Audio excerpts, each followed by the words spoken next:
अइलै चैत महीना गे घर नहीं छे सजन गे ननदी ताना मारे छै सासु दबारे छै सखिया गे अइलै चैत महीना।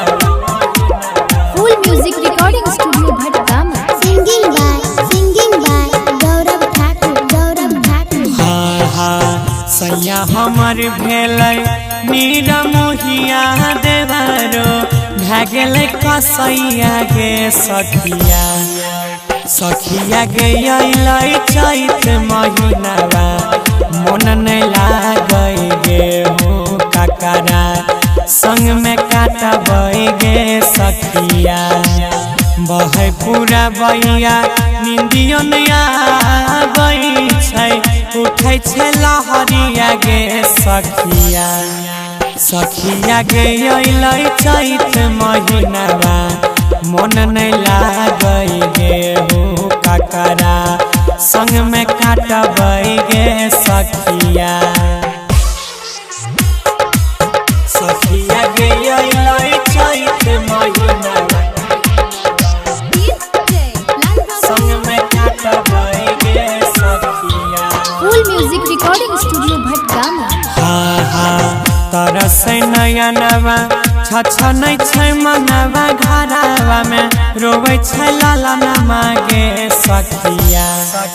सखिया गे दुआरा से गरियाबै ननदी सासु हारा जइया के न रहबै गे सखिया बहे पूरा बैया निंदियो नहीं आबै छै उठै छै लहरिया गे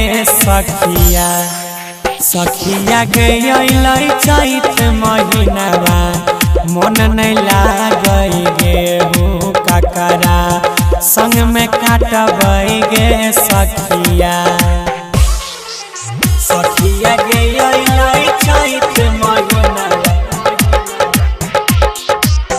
संग में काटबै गे सखिया। फुल म्यूजिक रिकॉर्डिंग स्टूडियो भटगामा।